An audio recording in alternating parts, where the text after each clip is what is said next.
Hey, good morning, everyone.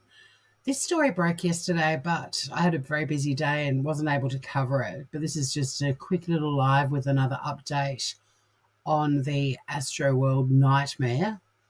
Um, Let me just enlarge that. This is one of those clunky mainstream media websites. Hello, Sunny. Well, you're very chatty. You've woken up. Hello. She's been having a nap. Good morning. Hello, darling. She's become very chatty. So yeah, there's a clunky website with a lot of ads popping up and so on, but hopefully we'll traverse it without too much hassle. But the story that broke yesterday is that a $2 billion lawsuit has been filed by a Texas attorney on behalf of 282 victims of the deadly Astroworld Festival tragedy, which killed 10 spectators. So Travis Scott isn't the only party involved in these lawsuits. It also includes Drake, Live Nation, Apple Music, and NRG Stadium. And it's quite possible other parties will be added at some point as well. Thomas Henry said, "My clients want to ensure the defendants are held responsible for their actions, and they want to send the message to all performers, event organisers, and promoters that what happened at Astroworld cannot happen again." Look, it shouldn't have happened in the first place. It's not like we have not had other horrific tragedies occurring at festivals, sporting events. Crowd crushes are not something new. Most people have learnt from them and have taken extreme measures to prevent it from happening again, which is why a lot of the parties involved in these lawsuits are possibly going to be in a fair bit of trouble. As Thomas Henry went on to say, the defendants stood to make an exorbitant amount of money off this event, and they still chose to cut corners, cut costs, and put attendees at risk. Oh, get him off the screen. This photo, all the photos of the crowd freaked me out because you know that, you can just see how packed it is for starters. But you also know that there are people in that photo that are already struggling to breathe. There are possibly people that have already fainted. I've been in a lot of mosh pits in my day, but never anything like this. This is sardines in a tin. You have absolutely no chance of moving. There was a girl that was interviewed who was in the crowd who said where your feet were when the concert started is where your feet stayed. Obviously people passed out and so on, but that's how tightly packed it was. You couldn't move your feet even. Scary shit. There's a wide age range of the clients from teens through to 40-year-olds. There's also, the claim isn't just about physical injuries, but also emotional injuries his clients have endured due to the festival. And I suspect there's going to be a lot of ongoing psychological injuries as well. Thomas Henry said the injuries range from heart attacks to heart issues to brain injuries to spinal injuries to broken bones, broken legs, eye injuries, internal organ injuries, bruising, and bleeding. Those who were injured are still very traumatized because they had to step over dead bodies. They didn't have a choice because there was nowhere to move. These people were trapped. The crushing effect was so heavy and so hard, they couldn't breathe, they couldn't get out. It just, imagine having that, fight or flight instinct kicking in and wanting to survive and knowing that if you can get out of it, you're going to be okay, and you can't actually move, you can't breathe, you're just stuck there waiting for the inevitable. And unfortunately for some, for 10 beautiful people, the inevitable was the worst possible outcome. Here's, of course, little Ezra Blount, the youngest victim, only 9 years of age. That little boy, that beautiful little boy that had a lifetime to experience his life cut so short at only 9 years of age.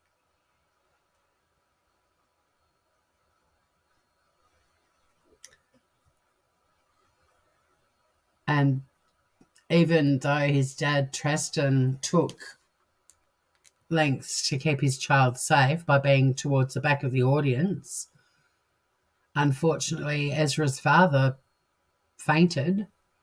Ezra was on his shoulders and came off, and people literally trampled all over him. It's just,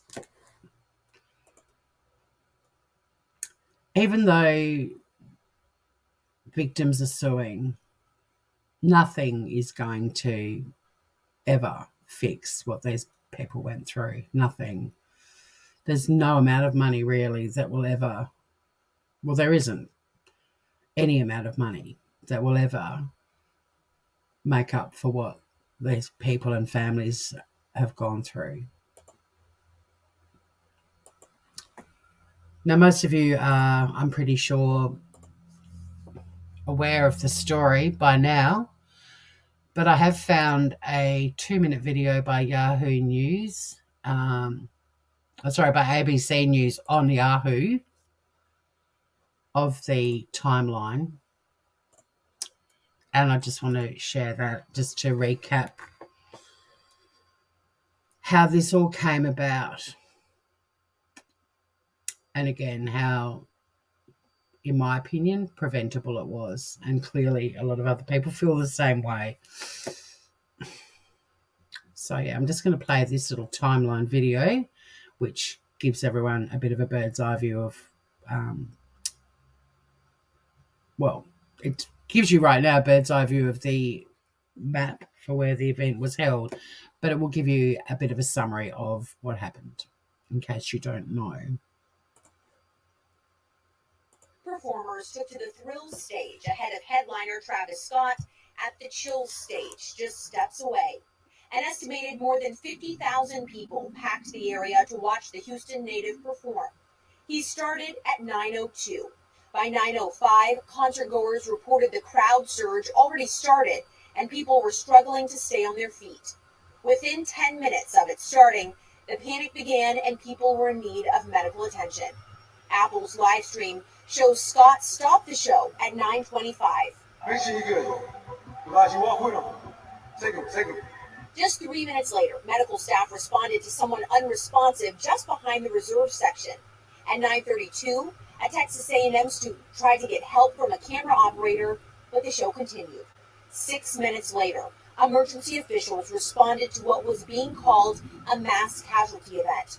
Travis Scott, still on stage at 9:42, stops the show, asking for help for someone who had passed out. At 9:43, video from a concert goer shows security lift a limp body from the crowd. At the same time, security was seen moving through the hordes of people talking with HPD. An ambulance attempted to get through the crowd at 9:55. A man was caught on video dancing on top.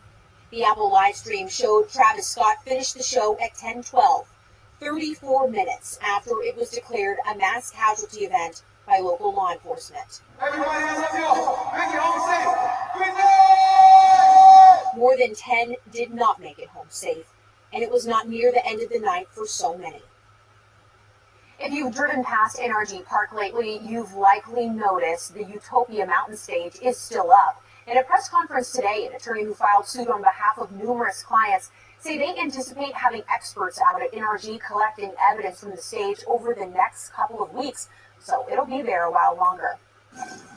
That's a big story.